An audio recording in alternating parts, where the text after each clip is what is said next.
अब एक और रूल है कि if the reporting verb is in past tense, ठीक है, दो चीज़ें तो हमने देख ली, अगर प्रेजेंट टेंस में है रिपोर्टिंग वर्ब या फिर फ्यूचर में है तो रिपोर्टेड स्पीच में कोई चेंज नहीं आएगी।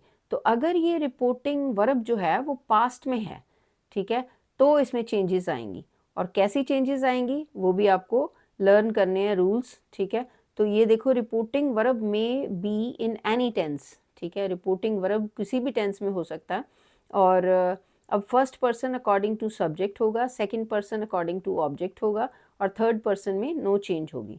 तो अब ये भी एक रूल्स हैं यहाँ पे। ये क्या है, if the reporting verb is in past tense, तो अगर रिपोर्टिंग वर्ब पास्ट टेंस में है तो ये एडवर्ब में ये चेंजेस आ जाती हैं। डायरेक्ट में, डायरेक्ट स्पीच में अगर नाउ लिखा हुआ है तो इनडायरेक्ट में देन लिखना पड़ेगा।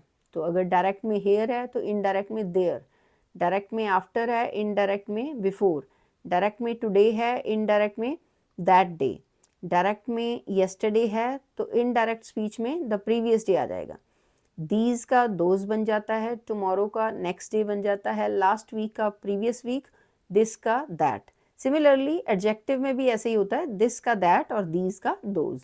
अब ये जो रूल्स है ना, ये समझ में आने चाहिए आपको। अगर ये आ गए तो आपके नरेशन जो है 10/10 या जितने भी मार्क्स का ये आपका होगा पोर्शन एग्जामिनेशन का, तो वो फुल आएंगे।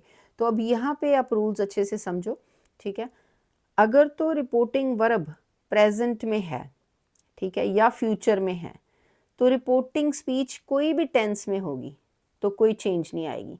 तो आपको पहचानना सबसे पहले रिपोर्टिंग वर्ब है। ये अभी आपने ऊपर भी यही रूल किया, अगर सेज या से में आता है या फिर ये फ्यूचर में क्या आ जाएगा, विल से, ठीक है, विल से या शैल से, अगर ये आ जाते हैं तो आगे कोई चेंज नहीं